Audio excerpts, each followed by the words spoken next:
Welcome you to Double Funnel TV. Because we're live. Live, and it's Scott's day to talk sales. Maybe. Maybe. What was today's talk about? Well, I know you'll find this hard to believe. Did you change your mind? Yeah. No, I had a really good conversation with Sean yesterday afternoon. You did. And one of the things, we did a big event together last weekend, of which he was fabulous. He was the MC and the host, and he did a phenomenal job. And so with that, all of a sudden this week, there's been a whole bunch of new followers and new people coming to play on some of the lives and some of the different things.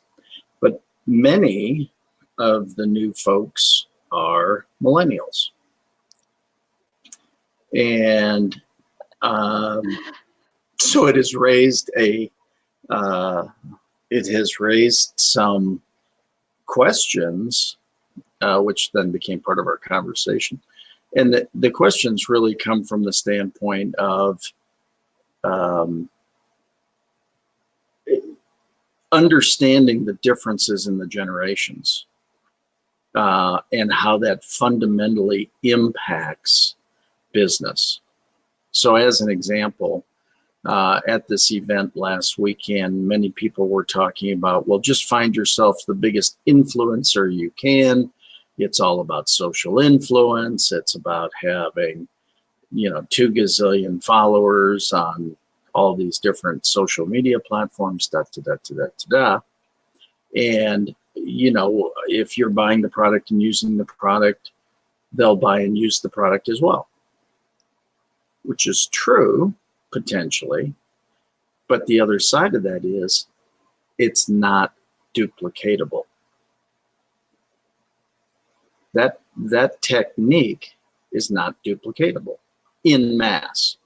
It is here and there. You can find you could find somebody that could follow that same strategy and whatever, but then they too would be selling product at retail. They would not be building a team. They wouldn't be building a sales team. They wouldn't be building affiliates. They wouldn't be building, because it's a different task, right? If you're going to build your marketplace as an influencer, you're really more concerned about you and getting people to follow you personally, and therefore to follow the actions that you take, versus training people, recruiting people, training people, lifting them up, encouraging tried and true process, right? Okay. So it's not, the point is it's not duplicatable. So what are we talking about today? So type it into Facebook. Well, we're going to talk about the fundamental changes in the human brain. So we're going deep. Fundamental changes in the human brain. How does that relate back to sales? Well, I'm trying to write a headline here to grab attention on YouTube. Understanding the fundamental changes in the human brain will make you more money. How's that? Well, that's what was part of the conversation. This is even as foundational as some of the sales process that we've been teaching along the way are. The understanding why this is so important is almost more important. That's what kind of came up in our conversation. So can we all agree there are multiple ways to be successful in business? Sure. Tremendous number of ways, right? The question is, what happens many times to the entrepreneur, to the small business owner, is it duplicatable? In other words, can they take the exact same actions There are proven actions that build lists, that drive business, that do all sorts of good things. Can they replicate those same actions and accomplish the same things? In theory, that's what should be taught, is if you do these tried, true, tested things, you can do them, anyone can do them, they can build your business. But there's a divergence, or there's the younger generations have not grown up seeing many of these techniques, or exploring them, or whatever. So therefore, their business, while it might be okay for a period of time, is not really sustainable that way, because it's all dependent upon them. They're popular. If they're an influencer, then it's all on them, right?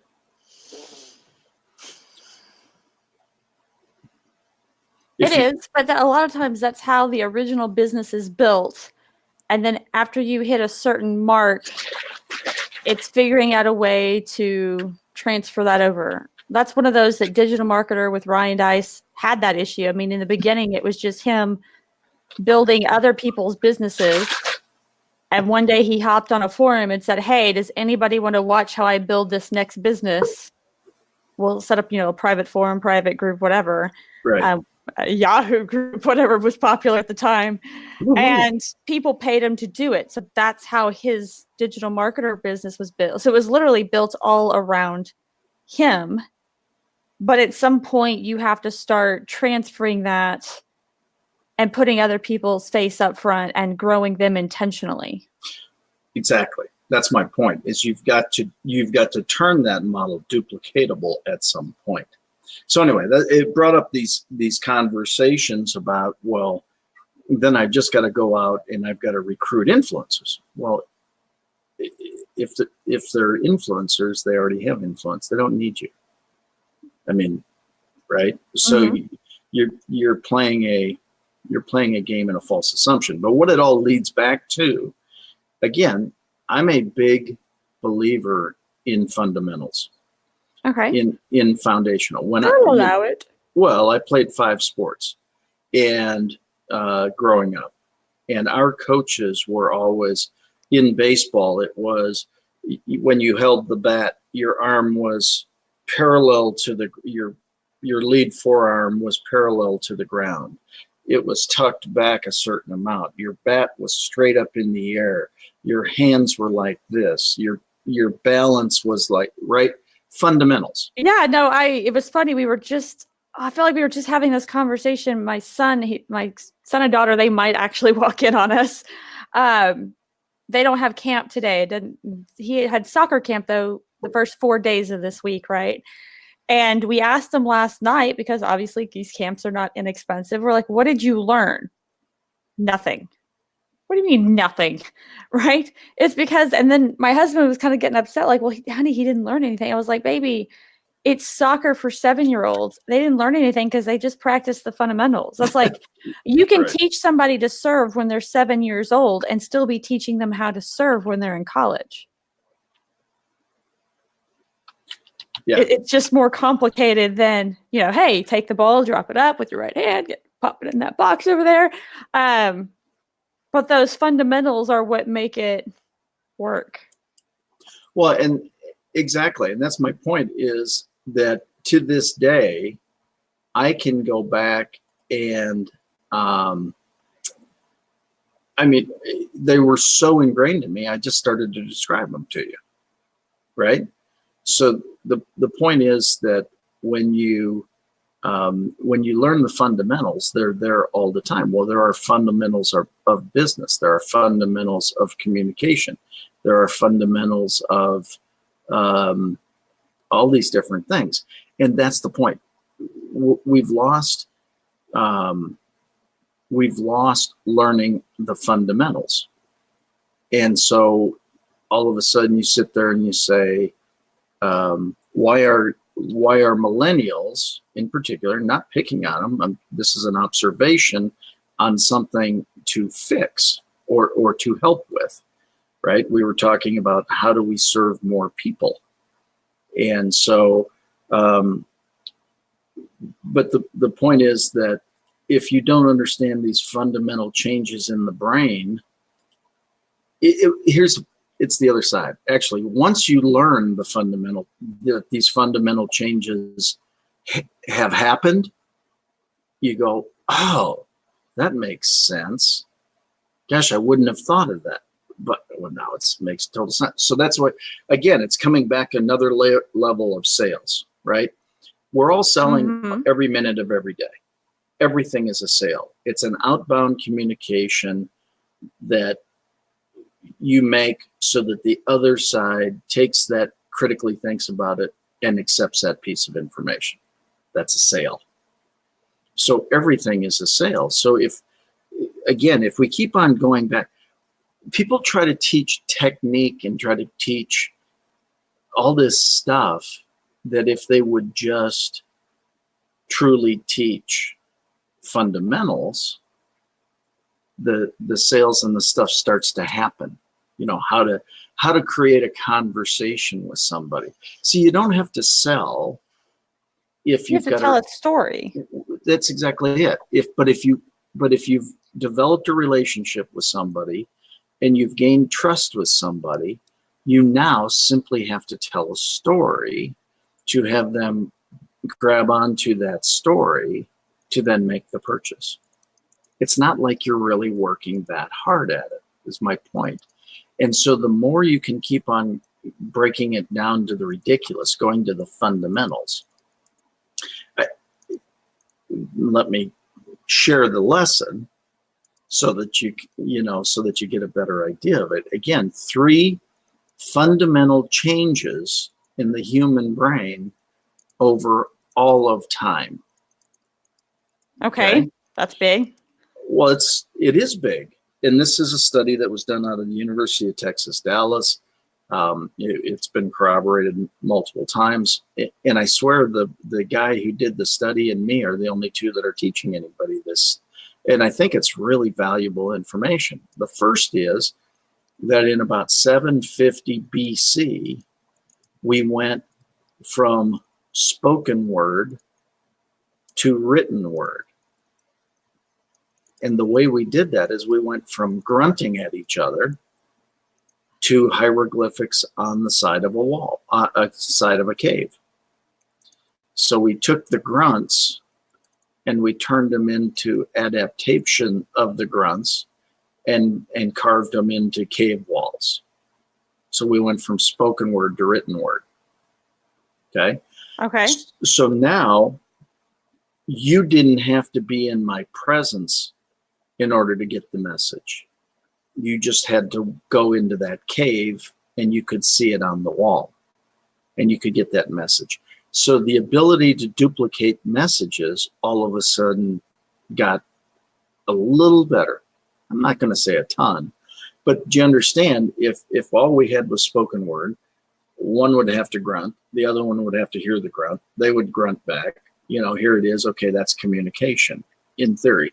Well, now if you take that, you create the adaptation, put it on the wall, you now have written word.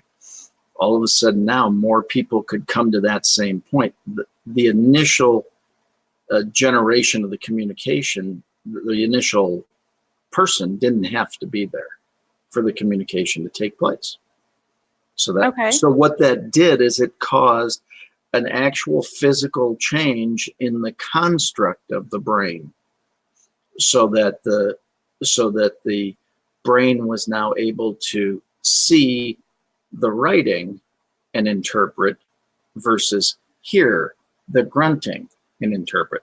It caused a fundamental change in the brain. Does that make sense so far? Yeah. Okay. So that was the first fundamental change in the brain over time. The second major change in the brain came in the fundamental construct of the brain, came in about 1440 with the advent of Gutenberg's printing press. So now this was the first time that you could take line type, you could put it into a plate, and you could run paper after paper after paper and print that information. So now it became written word to printed word. Well, what happened back in those days, if you do research on this time, a book was about $300 those days. It Oh, it wasn't, was ridiculously expensive. well, exactly. And it was still less expensive than prior to that, when like monks were in a building just writing it out by word. Exactly. So that was the way that word became duplicatable, is the monks would transcribe the book, or would take the book and copy the book word for word, handwriting it. So what started to change the brain was when the monks started doing that, but the printing press now made it, they could set the type one time, click, click, click, click, click, they could produce the books. And so the point is, the next major change was a portion of the people learned how to read. So that was a whole nother fundamental change in the brain, being able to adapt to reading the books and reading the information. So it caused a fundamental change in the construct of the brain. At that time, nobles typically had somebody that they hired to read the books for them and then report on what was in the books. Some nobles even went so far as to learn how to read themselves. But it's not hard to put yourself in that place and understand how that started to make a change in the duplication of messages. Okay. Right? The third major change in the brain, we've had the honor of living in that time. And that is when we went from printed word to digital word. So we went from the printing press, where we actually print the word, it's actually a book, to we don't need no freaking book. We don't need no book. I can go to the intranet, right? I can go. And so what happened is this fundamental change in the brain. So think about when you read a book, where did you store that information? Here, right? You read the book so that the information was stored here. So what's happened, and we've lived through this. My generation is the last complete generation that wants to hold knowledge, because that's the only way we were taught. We were only taught that you could hold knowledge. If you want knowledge, you have to hold it in your head. You have to learn it, and you have to hold it. Well, Gen X, and especially millennials, have never been taught that you have to hold knowledge. They've been taught there is a grand repository of knowledge called the internet. And so what's happened is these have become an extension of our brain. Yeah. And again, you're not arguing this, are you? So the point is, our phones, our iPads, our tablets, our computers are now the extension of the human brain. Okay? Okay. And this is the third great fundamental change in the brain. The difference is, my generation, boomers, we are now learning to use the exterior brain. Right. That's why I gave you credit, Sean. We were talking about this yesterday. That's why I thought I'd teach you. The point is that as boomers, we grew up holding all the information. We still like to hold information. It's what we're accustomed to. And yet we're adaptable to be able to go and use the found information. In other words, we can do the Google search, and our best friend Google has got all the answers, right? Okay. Your generation and younger. So your generation and younger has been brought up with the exterior brain adapter, right? Yeah. I mean, you've grown up with the phone, the iPad, the smartphone, the this, the that. And so if you start to think through. We haven't grown up with it. Internet wasn't even around until I was in high school. That's what I'm saying. The younger portion of your generation is what I said. I think they renamed it. I think all of us millennials or something, they got a little tired of having to differentiate the group prior to the recession and the ones who graduated after the recession. So they have a new name now. Well, but again, whoever they are, that group, that group, the youngsters. The point is that here is where challenges lie, because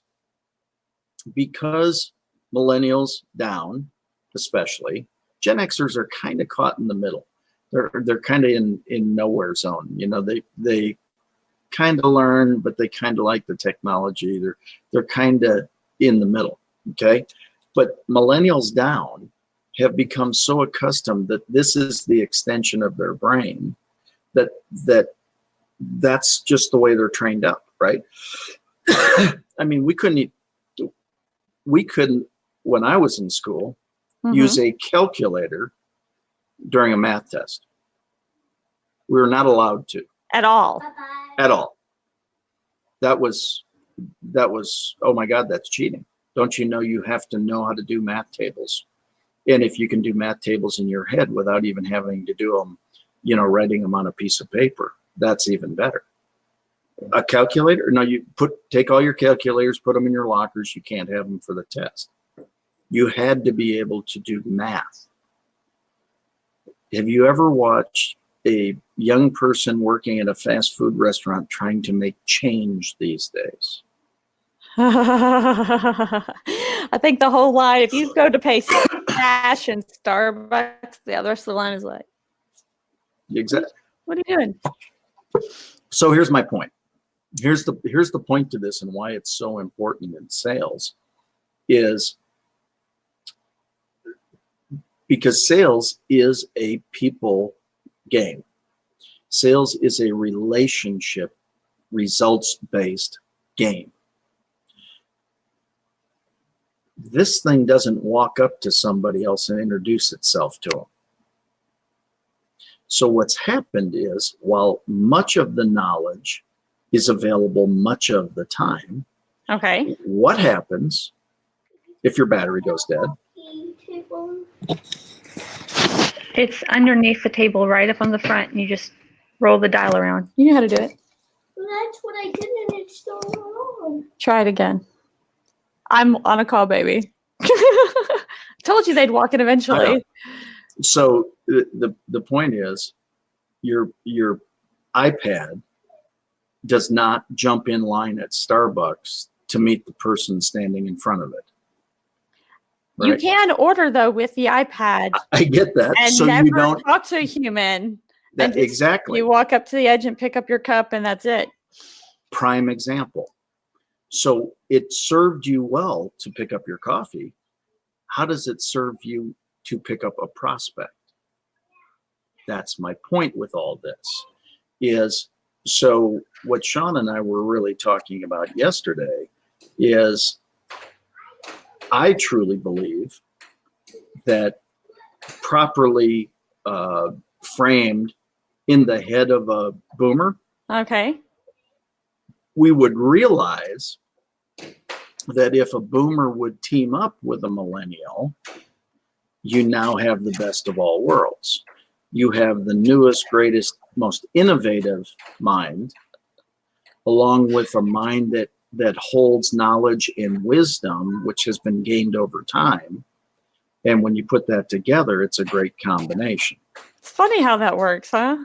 Well, exactly. That's my. I feel like I'm looking at it. Well, That's the point, right? And so that's what Sean and I were talking about. He said because of this event that we went to last weekend, and he's following up a lot of people, and he's doing a lot of lives, and he's getting a lot of comments from the millennial generation, and they're going, "You make this so it looks so easy to meet people. How do you do that?" See, nobody's ever teaching anybody, or very few people are teaching anybody people skills. Isn't that funny? And business is all about people. And so then you get, I mean, you see the chasm that's here, because there are top of the millennial age group managers that are going, well, if it's not in my CRM system, it doesn't count, right? If it's not in active campaign, if my prospect hasn't been identified properly and put into my software, right? It's like, just work your process flow in your software. You mean make a phone call? Novel concept, right? That's what I'm saying, is there's a real strength and opportunity available for boomers if they recognize it, which, quite frankly, unfortunately, the vast majority are not recognizing. They're choosing to be offended instead, which is ridiculous. And then there's a huge opportunity for the millennials if they would be open-minded enough to say, holy crap, there's some great wisdom I could learn from here. Because again, as soon as your battery runs out, you forget your phone somewhere, you do what, to a certain extent, you're paralyzed. I can't function. Why not? Well, I left my phone at home. You've been gone for 30 minutes. I know. It's like ruined my whole day. Are you kidding me? Right? Yeah, I had to go a whole week. Well, that's what I'm saying. So again, these are fundamental points. So as opposed to arguing that what I'm teaching on is not true, think about it a little bit, and you'll now realize the reasoning behind it. Okay, once you understand the reasoning behind it, you go, geez, then why don't we just try to team up boomers and millennials? Hey, there's a great idea. What if you did that? And so, quite frankly, that's what Sean and I were talking about yesterday. I said we could create an entire educational path to serve millennials. Teach them a lot of things: how to shake hands, how to do. Surely we teach them how to shake hands somewhere along the line. We don't. Look at standardized testing. Today, unfortunately, kids are being taught to the test. They're being taught to pass a test. They're not being taught what you need to do. So I'll give you a prime example. A friend of mine has a 702 area code phone. Okay? All right, you gotta go turn it back on. And sorry. No, it's okay.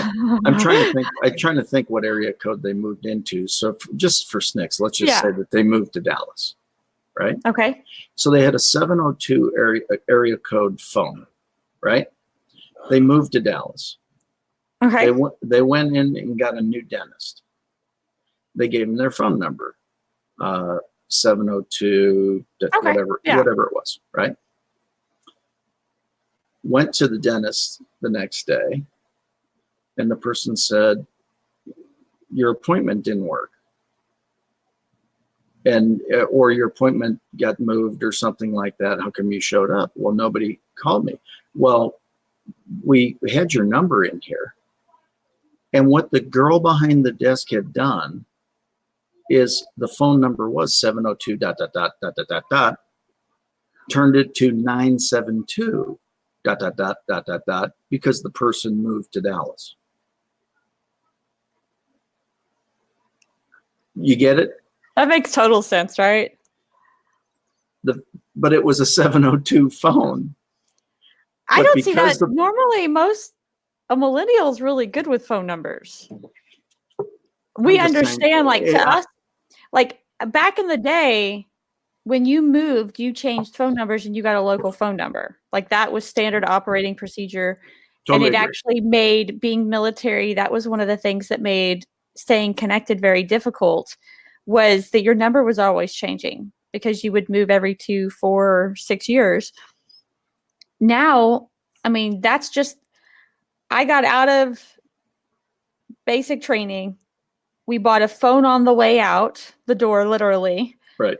And went to tech school. I've never owned a landline prior, like my own landline that I paid for the service, right? Right. I've changed my number every time I moved because that was standard operating procedure. But by the time I got to Dallas, I changed my number a couple years after that. So I don't know, 2005, 7, sometime in that time frame. We all just stopped changing our phone numbers, and that is the normal. So it's not abnormal to get calls from non-local numbers now. Totally agree. But I'm just saying that, but that was the assumption by this millennial, by this particular person. I think Right. that just makes her silly and not bright. I don't think that's Well, a greater. I'm not trying, but my point is we it's the fundamental stuff that we're not teaching fundamentals. We're throwing people into the game of life, and we're not teaching fundamental stuff. We're not teaching manners and yes sir and respect and honor and dignity and a lot of that stuff. We're just not, and it's a shame because it doesn't need to be that way. Okay, well, you can either work to change that system, that's a pretty big change, or you can recognize it as somebody who has some of those skills because you were brought up in that time frame where those skills were taught, and you can choose to either use them as a unique selling proposition, use them as a competitive advantage, or you could use it as a way to mentor and nurture those that are younger. Well, let me rephrase this. How's this come back to sales and putting people into those funnels and systems? Well, that's the point. I think that it makes sense to learn to have the funnels and have all those systems there. But if you now educate them that it's really about the people behind the funnel, or the people coming into the funnel, right? If you could talk to, Rayanne has said this to me. She said a couple of weeks ago at BGN when we were there, she said, I can see the effect you're having on Jena in the copy she's writing today. She's writing much more acceptable. Well, that's why I'm trying to use the right word. Acceptable across a greater range of potential readers, right? Because she's now writing from a different place because of the conversations that you've had, because of the trainings that you've done, because of the things that she has learned along the way. That's cool. That's the whole point of learning stuff. That is the whole point of learning stuff, right? So again, it's not that things weren't acceptable. It's just that they're written in a more grabbable way, I guess. Again, I'm not sure how to describe it exactly, but that's the point. What's happening is that for the boomers who think they're been pushed out and shoved out, they are, if they believe that. But if they don't believe it, you start to recognize, holy cow, what an opportunity. Because you've got all these, Gen X and millennial and down that are really starving for knowledge. Sometimes they don't know it until they know it. You got to call it to their attention. But typically, so that's again what Sean and I were talking about yesterday.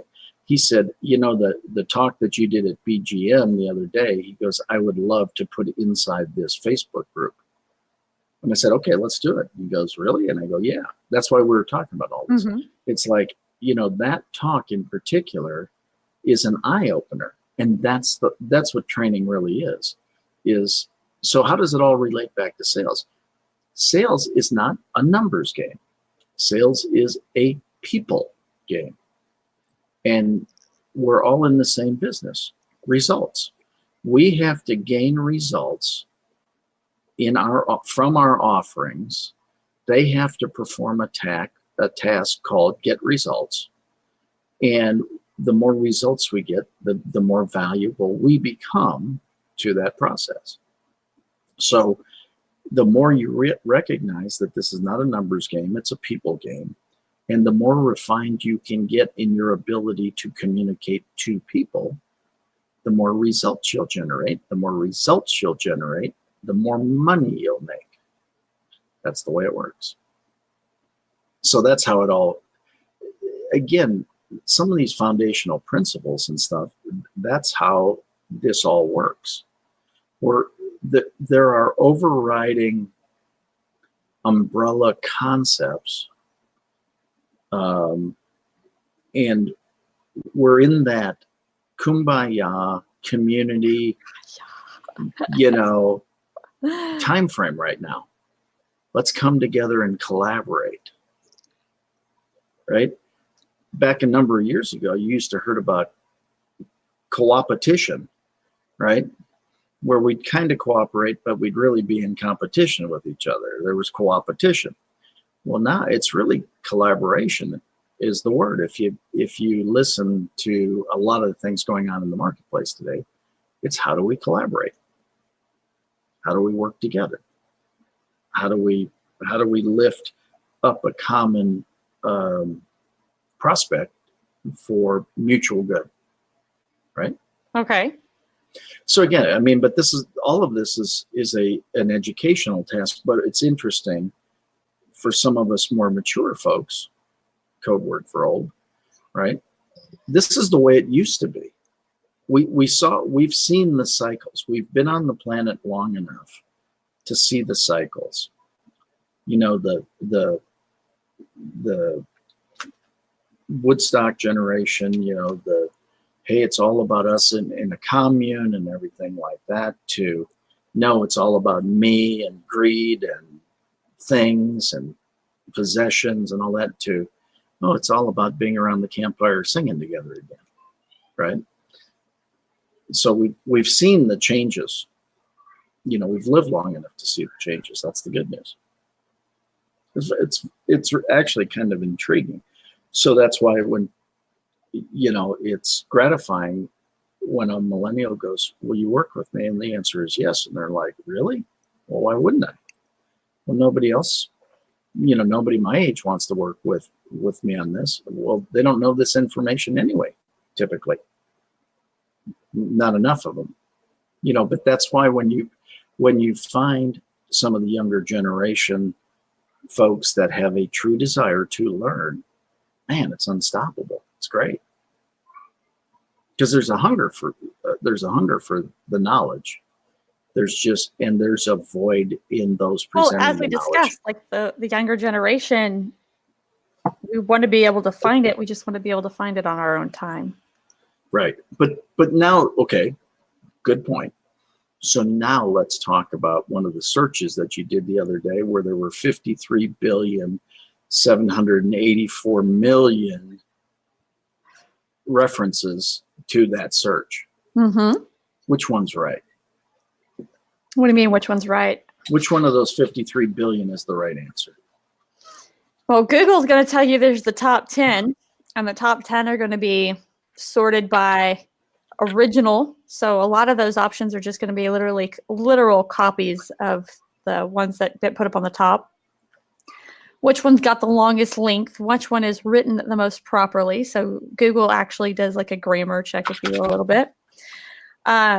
Which one is the most well connected? So which ones are sites like Wall Street Journal pointing back at, like authority sites? Mm-hmm. Which ones are being pointed at the most by social media? And then who is staying on that site the longest? So those are put up there at the top to help filter out the garbage. And then to some extent, the concept of digital marketing is how can you beat the Google search?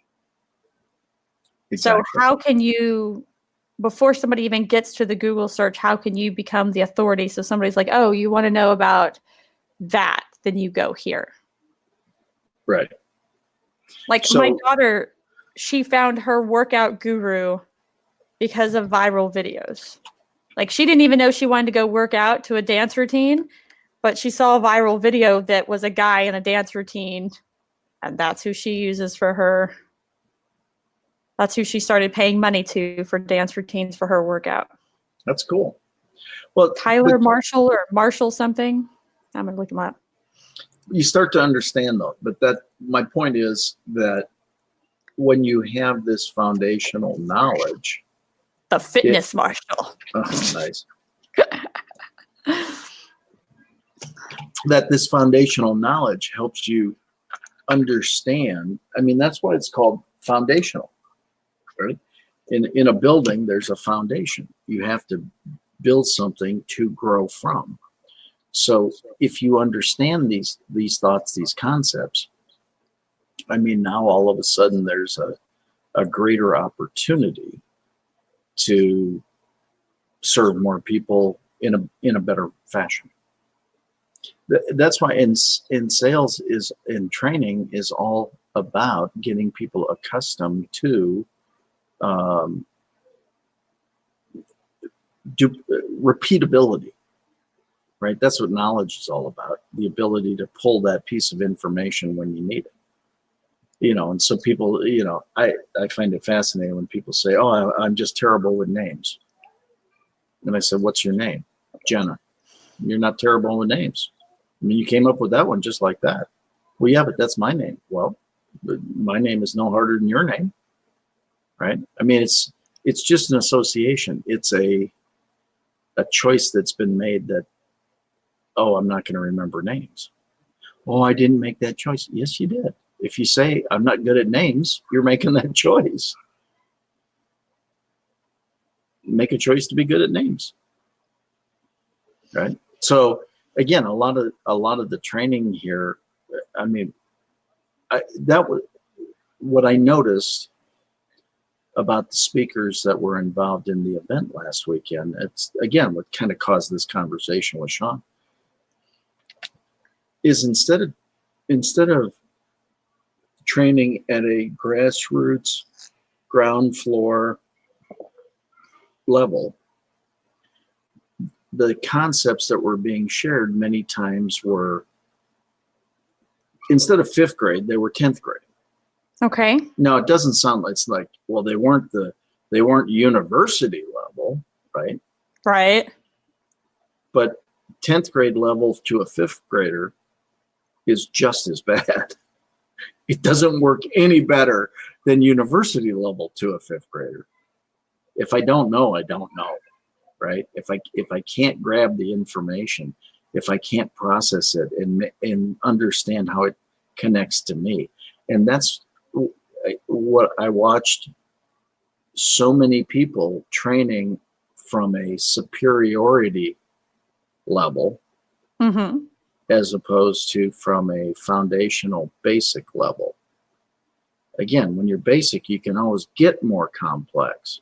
But if you're complex, you can't get back to basic because you've lost them. They shut down. They gloss over.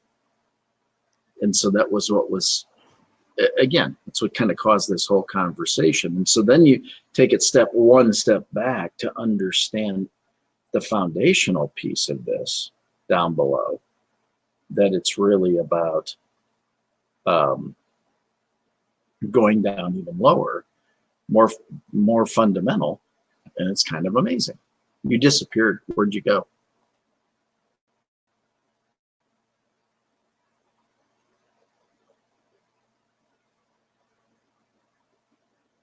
Jana, you disappeared. Sorry, I'm working on it. You're coming back. Where'd you go? I don't know. It just dropped off. I happened to catch it though.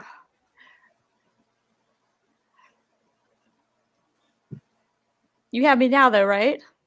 Yep, I got you Okay. now. I was going to say, wait, am I still in? So we've got a couple. Tabula is asking or saying, great content, keep it coming. Tabula, does this make sense? I mean, you're making some comments now. What part of this, or what questions do you have over what's been covered so far? And thank you for the great content. But so while he's thinking of one right there, again, though, what is the best way to translate this into sales? So you can understand all the fundamentals, you can understand the psychology of it. How does that go back to sales? well, again, what it really goes back to is sales is nothing more than talking to. Sales is identify a problem. Here, type this in. Here's all of sales. Identify a problem, provide a solution. That's what sales is. Yes, it's more complex. We have to add the presentation around how we present the solution and da, da, da, da, da. But a sale happens when a problem is identified and a solution to that problem is provided. That's a sale. It's not really any more complex. You know, Webster's definition says it's the exchange of a product, good, or service for an amount of money or its equivalent.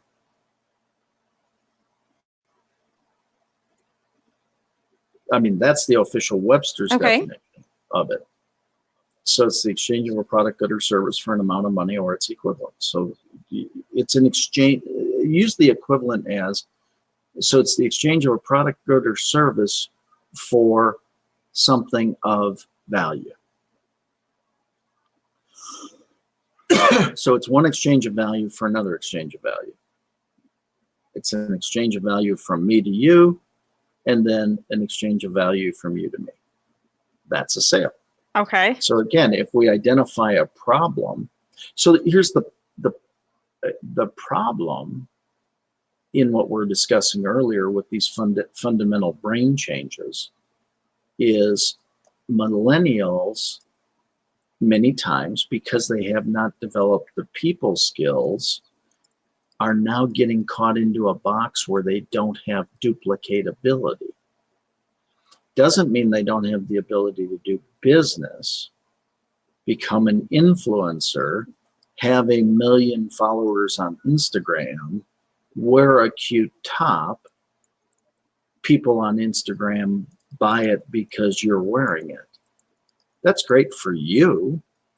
You've done business. How do you duplicate that with your sister? How do you duplicate that with your friend? Unless they've got 1 million followers, it doesn't work. You mention them and then they magically get 100,000 followers. Well, unless you have so much influence that you can share some of your influence.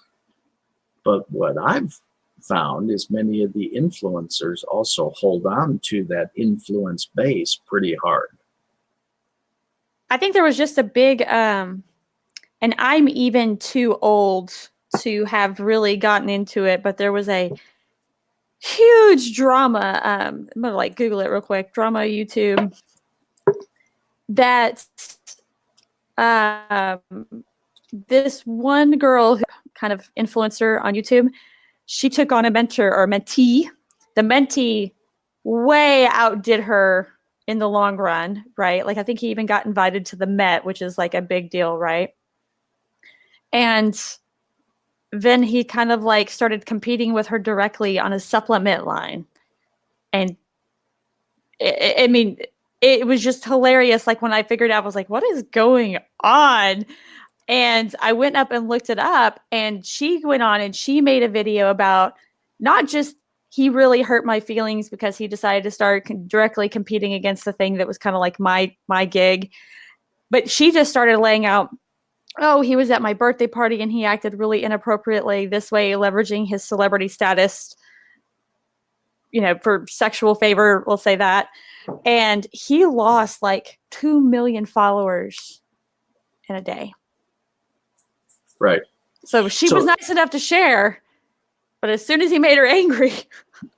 Well, that's kind of my point. It's a non-sustainable business model in many cases.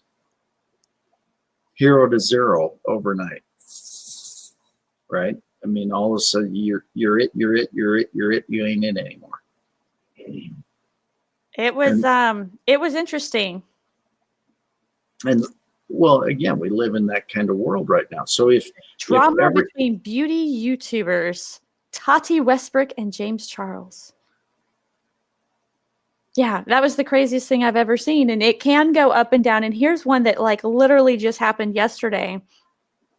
There was political YouTubers, and these are people who actually make money making videos on YouTube because of the ad and monetization. One of the Republican ones, the internet was calling for him to be shut down because he called one of the liberal ones gay. And so they were like, no, it doesn't violate our policies. And then yesterday, which was literally the very next day, they came down and they said, but you know what? He's offending enough of our audience that we're going to shut down his monetization. Except when they do that, they can't do it just one. They have to like, it's usually like some kind of algorithm or something, right? A massive portion of a lot of other YouTubers all of a sudden lost their monetization. And so now they're all going back to the liberal guy and saying it's your fault for being such a whatever. But your money just went out the door like that. Not your followers, but your money. Well, that's the point that people are not. It's not your platform. Recognizing, right? That if your platform has got that much control over your business, you're in trouble. Because if the platform ever goes away, you go away. You know, I mean, again, it was very interesting because it was a industry event that has been done a certain way for years and years and years and years and years and years. And those who are really good at it have always done it the exact same way and whatever. And all of a sudden there are these rising stars, you know, who are, but it's a statement of the times more than anything else, because we didn't have a place where you had 1 million followers back 20 years ago, right? It just didn't exist. Well, now you can accomplish that. But what they haven't figured out is how to do the duplicatability. That person can have it, but they can't teach anybody else to have it. I don't know. I think that problem has always been there. Always been there. So you think about like an older non-millennial family, like say the Hunt family or something. Right. The Rockefellers, JP Morgan, any of these, at some point, you know, maybe it wasn't in terms of followers, right? Because that wasn't the big issue, but there's always been a succession issue. And, you know, you hope that there's somebody that's there to succeed you, and you hope that you can train them. You can hope that you can introduce them with like the old one, be like, I'm Mr. Rockefeller and I have my son as soon as he's of working age start in the mailroom at age, 15. And then I move him to a different department at age 17 and 18 and 19 and 20 and 21. And you move him around the company until he gets to know all the working parts, just like you did when you built the company. And he gets to know all the people. And then you have a succession plan when you pass away, in theory. Right. I don't think that it's much different than that. I mean, I've watched where, Ryan used to do absolutely everything himself, and everything is him talking to, hey, we're going to get the guy who writes our content to actually be the one that teaches content, and everyone's going to get to know him. Watch the problem of what happens when that person wants to leave the company, and now you've made them love somebody, but, learning how to stay connected with all the different people and keep them on as different faculty. I think that's always been a problem. Absolutely always. Just how it appears looks different. Yeah, I mean, probably true, but I think things move so fast now, and there are these far greater swings you know, Mm-hmm. in how it goes. I think that's the difference. Again, I mean, you sit there and I think it's fascinating. It's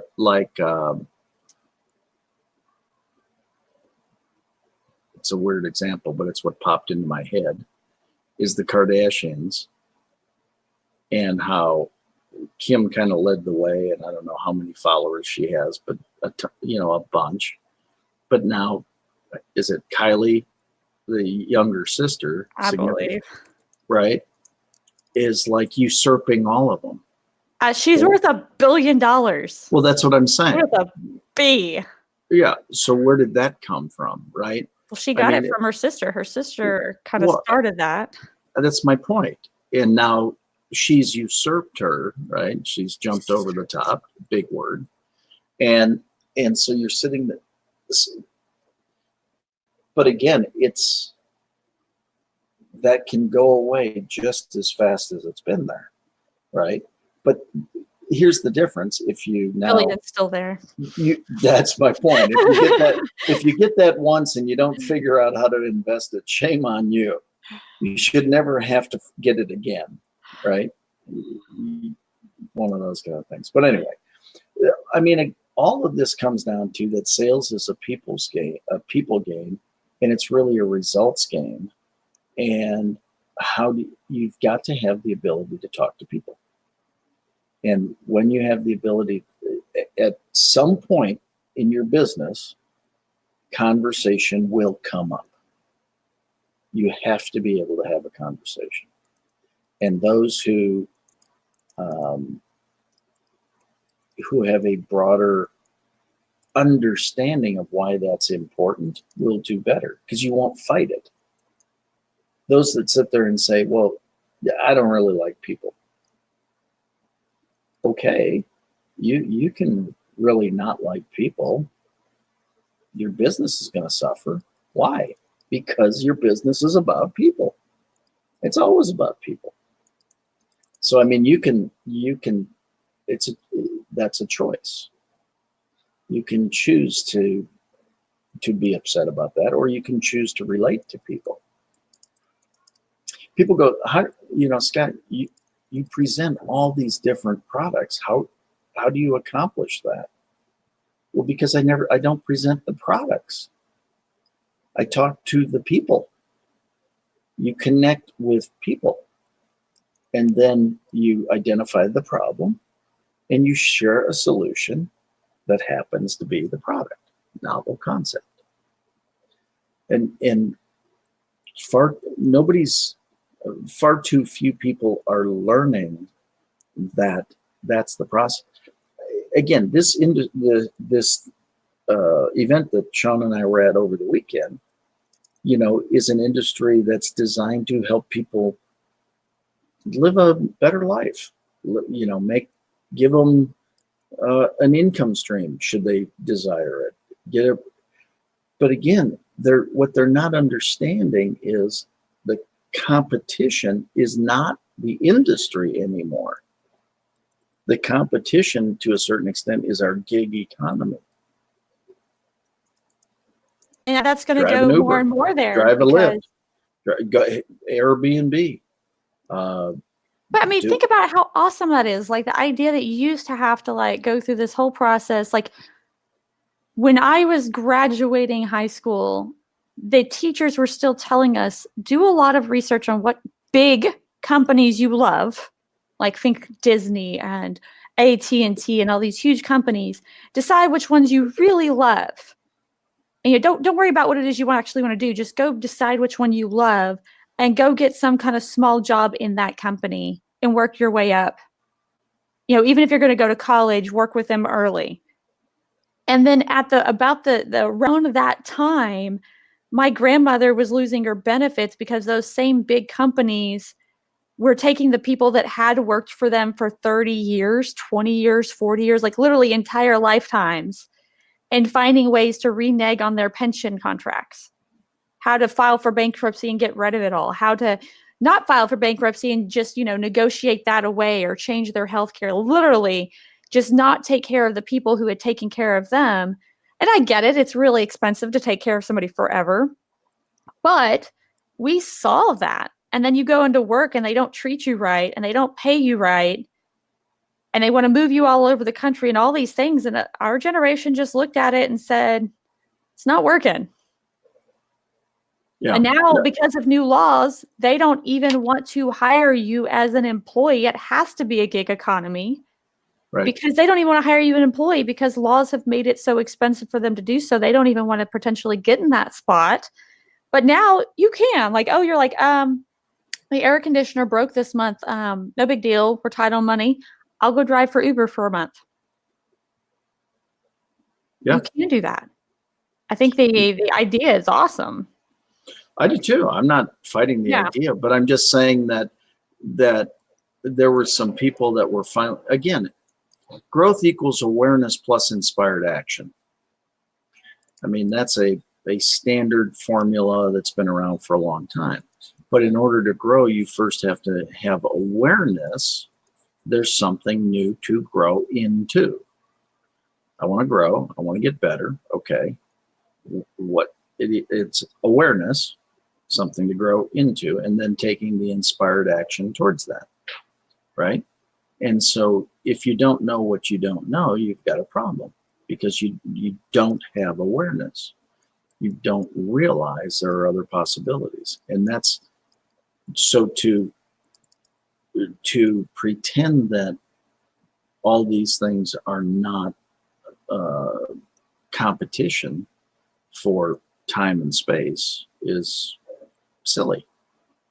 You know, I mean, you've got to at least look at it and say, holy cow, I better be getting better every day. You know, because if you're not, you're going the wrong direction.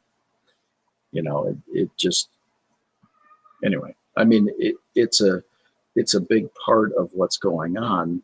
So, I mean, from you've got to have the awareness of what's happening around you, and you truly can live the life that you design. But the first thing you have to do is design it. That's true. I think that's probably a good area to wrap up because it's 10:10 now. Jeez. I know, we got to talking. Where does time fly? So I am going to, we need to Zoom here in a second. Because I need to talk to you for a second.